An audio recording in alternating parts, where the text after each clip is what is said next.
Q&A Monday, and this is week 8. Woo.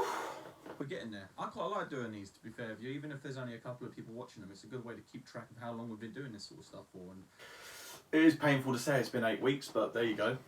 But I digress. Anyway, this one's all going to be about grading. So we did competitions last week. This one's going to be Grading based. Question number 1. Will there be a grading after lockdown? Yes, there will. Only, though, if people have been practicing or have caught up with the syllabus over the course of the lockdown as well. So I might give it a couple of weeks to see how everyone's been doing first, and then run the grading after as normal. But right now I can't really say. Obviously, if we come back and everyone's forgotten all their katas and all their pair techniques and etc., then we're going to have to start right from scratch, and there probably won't be another grade until, well, who knows, next year. But let's not think of the worst. Let's just carry on practicing, keep doing what you're doing, come back, and hopefully we're all good to go. Question number 2. How long does it take to grade up in our club? It varies on the person, really. You know, if the person's been training 4 times a week or 3 times or twice a week, and they pick things up a little bit quicker, then they're very likely to grade a lot quicker. We don't tend to do gradings regularly. We do them every 4 months at least, but that's obviously just due to the organisation of it all. In terms of grading up in lower grades, you're likely to grade a little bit faster at that rate because it's easier stuff, and if your person picks it up quicker, then it's easier for them. It tends to slow down when you get to blue belt and above because there is a waiting period. You need to be Blue belt for at least 6 months before you're able to grade up. But that's only, that doesn't just mean, oh, you've been blue belt for 6 months, you're ready. That's blue belt for 6 months whilst training, Putting the work in, doing competitions, etc. So it all goes up. It all gets added to the amount of time and dedication you put into the art to go up to your next belt. Question number 3. Can I put black belt on my CV? Yes, you can. You can put that definitely down as a CV. It can help towards a fitness degree if you go to college and things like that. So there's another thing with that. You can put it down in GCSEs, and there's been a number of people that have come in the past and they've only wanted to get their black belt in terms of getting a GCSEs. That's fine, but if that's the only reason you want it, and you don't really want a black belt because you want a black belt, you want it just to have a little qualification on the side and then walk off and leave, that's okay, I understand that.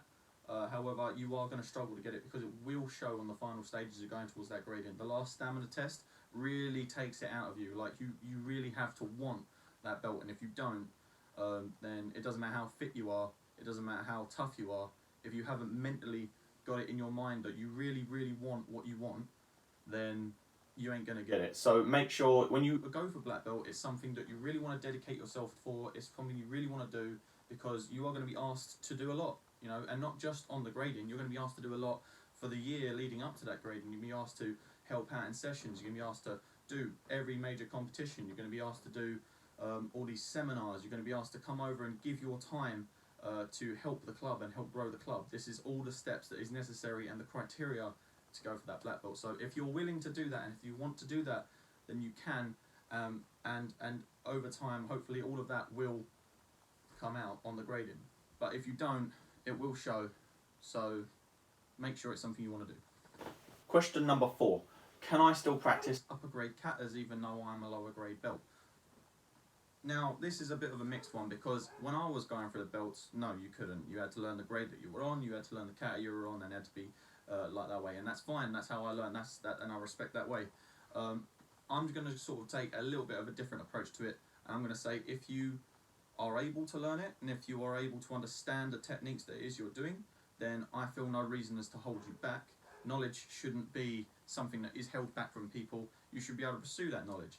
Alright, fair enough, your stances may be a little bit iffy in some areas if you haven't been taught properly, but that's what I'm here for. You come into class, just pull me aside by the end of the class. I'm happy to stay by for another 10 minutes, 20 minutes, and just help you out for little things here. That is my job, that's what I do, and that's what I like to do. So, I don't mind. If you want to learn Sian Chin at orange belt or green belt, go ahead. I don't mind, because that sort of kata you can then take into competitions and you can compete with that sort of kata, providing you're in the right category. So I don't mind what kata is you're learning, because ultimately when it comes down to it, what the belts are they are like passages of time. How much time have you spent dedicating to the sport? So you don't just grade all the time, you grade every so often, and your belts are the proof of that. So if you're green belt, you've dedicated a fair amount of time to get to green belt, but it doesn't mean that you shouldn't be able to learn certain aspects of what it is you're trying to learn. Disclaimer though, it does mean that you do have to learn your basics and master your basics before you try to move on to the advanced stuff. What I mean is, I'm just trying to make it a little bit more clear. If you have mastered your basics, for example, if you're a yellow belt and you've mastered pin and knee down, you're good at that, your stances are strong, you're sharp, and another, grading's not another, grading's like another 6-7 months away, especially in a time like this, and you want to learn something like pin and sandan, or you want to learn a little bit higher, then be my guest, go ahead. Question number 5, how high does my fitness level need to be for gradings? When you're a lower grade, the most hardest part about the lower grade gradings is when you're white belt going on to red belt, or if you're an adult going on to yellow belt, is the burpees at the end.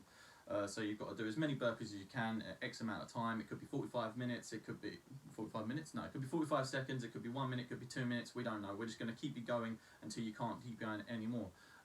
That's just a simple stamina test, and that's just to also put into your mind, okay, right, yeah, you need to have that switch that you're not going to turn off, and you have to have that goal and determination, because in later belts you're going to really need that. So when it comes to stamina training, you don't need a massive amount of stamina for the beginning, although if you are extremely fit and you want to get really fit, by all means go ahead. It will only benefit you instead of, work against you. But when you get to the upper grades, then you always have a stamina test or a fitness test at the end, and you really put for your paces when it comes to your techniques and how you're doing. So make sure you are also keeping yourself really fit. We've got lots of fitness stuff going on inside of classes. There's lots of challenges you can do during lockdown. There's a couple of fitness videos that I've also put out there that you can also practice, especially if you're first you go on to black belt, then fitness is pretty much a big portion of what it is you need to achieve. But mostly, you need to have the right mindset. If you come into the grading thinking, oh, I don't know, I think I'm going to fail, you might fail. But if you come into the grading and think, I'm going to smash this, I'm going to do the best I can, doesn't matter what anyone says, you're just going to do the best that you can, right? Go in there wearing that next belt, and you'll come out wearing that next belt. Okay, and that is it for this Q&A Monday. Before we go, there was just a little thing I'd like to say. I've had a few questions regarding sort of like making videos on, can I have some more stuff for yellow belt, etc. All of your yellow belt syllabus and criteria is all on the all on the learning portal. If you go on to the learning portal, and then if you was to go on just to on a yellow belt, orange belt, etc., everything you need to know for your belt is on there. I can do breakdown videos on certain moves, but I need to know what moves it is you need help with. So, for example, if you needed help on a roundhouse or a sideways roundhouse, or if you needed help on the first combination or second combination, then you're going to have to just specify a little bit, because saying that, can you have more yellow belt stuff confuses me a little. I don't know. I just click on the portal. When it comes to a lot of the training that I've put on these videos, guys, you don't have to be a black belt to do any of this. For example, if you want to stand here and do the old kicking challenge, right, then you don't have to be a black belt to do that. You can try and practice that now. I mean, you all know how to do a maigiri, you all know how to do a moshigiri. Some of you know how to do a gyaka moshigiri, but there is a video explaining how to do a gyaka moshigiri as well. So there is all the necessary stuff you need to know out there at the moment for you to be able to progress and do what you want to do.